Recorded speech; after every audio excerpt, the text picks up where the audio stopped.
মান রে নারী জগতের জান রে নারী আধা ঈমান রে বলে গেছে মোর দয়াল নবীজি করো নারী সম্মান রে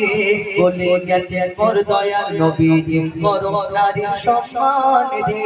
নারী জগতের জান রে নারী আধা ঈমান রে বলে গেছে মোর দয়াল নবীজি করো নারী সম্মান রে বলে গেছে মোর দয়াল নবীজি করো নারী সম্মান রে নারী জগতের জান রে নারীকে কেউ কখনো নিজের গোলাম ভেবো না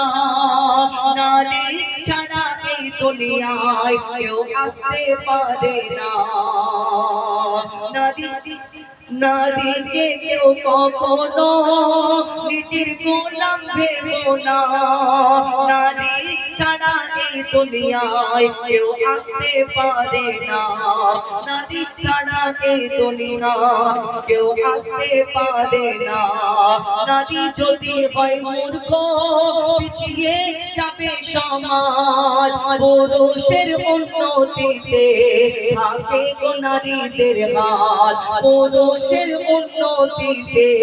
থাকে নারীদের হাত বলে রাব্বানা সুখ পাবে না বলে রাব্বানা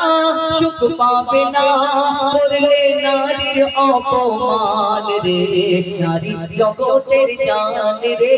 নারী আধা ঈমান রে বলে গেছে মোর দয়াল নবীজি করো নারী সম্মান রে বলে গেছে মোর দয়াল নবীজি করো নারী সম্মান রে শেষ কথা এই দুনিয়াতে নারীদের কি সম্মান কি ইজ্জত আমরা সবাই জানি আমার নবী তিনবার এই মায়ের কথা বললেন একবার বাপের কথা বলেছেন এই দুনিয়াতে নারীদেরকে কি সম্মান নারীর এই দুনিয়াতে মায়ের তলায় জান্নাত আমরা শুনি জলসার সময় নারীকে আল্লাহ এই সম্মান দিয়েছে মাকে এই সম্মান দিয়েছে মাকে ওই সম্মান দিয়েছে কিন্তু এই দুনিয়াতে এই নারীদের উদ্দেশ্য করে শেষ কথায় আরো একটি কথা বলতে চাই সেটা হলো এই দুনিয়াতে দেখবেন আমি সন্তান আমরা সন্তান আমাদের মা বাপের পায়ের তলায় জান্নাত এটা আমরা সকলে জানি না যে আমাদের মা বাপের পায়ের তলায় জান্নাত আমি হুজাইফা আমি যতদিন বেঁচে থাকবো আমার মায়ের খেদমত করতে পারবো আমার মায়ের খেদমত করে আমার মায়ের মন যদি জয় করতে পারি আল্লাহর কাছে যদি দোয়া করে আল্লাহ আমার সন্তানকে তুমি জান্নাতি বানিয়ে দিও হয়তো আমার জান্নাতের রাস্তাটা সোজা হয়ে যাবে আমার মায়ের দোয়াতে এই দুনিয়াতে সন্তান যদি মা বাপের খেদমত করে অর্থাৎ আমি এবং কোনো মেয়ে আমার বোন যদি খেদমত করে তাহলে জান্নাতের রাস্তা সোজা হয়ে যাবে মায়ের খেদমতে মায়ের দোয়াতে কিন্তু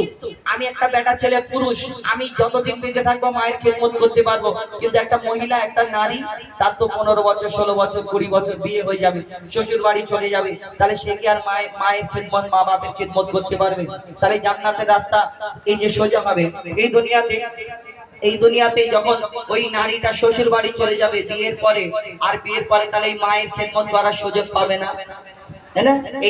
এই রাস্তাটা আল্লাহ বন্ধ করে দেবে না এই যখন শ্বশুর বাড়ি চলে যাবে আল্লাহ আরেকটা রাস্তা সোজা করে দেবে সেটা হলো তার স্বামী এই দুনিয়াতে ওই নারী যখন শ্বশুর বাড়ি গিয়ে তার স্বামীকে রাজি খুশি করাতে পারলো আর সেই তার স্বামী যদি আল্লাহর কাছে দোয়া করে তার জন্য জান্নাতের রাস্তা সোজা হয়ে যায় আর আগেকারের নারীরা আর এখনকারের নারীরা আগেকারের নারীরা যদি স্বামী কাছ থেকে আসতো একটু গামছা দিত যে মুখ হাত মুছে নাও এই একটু পানি সামনে দিত একটু বাতাস করতো এখন ডিজিটাল যুগ ফোন দেখে বলে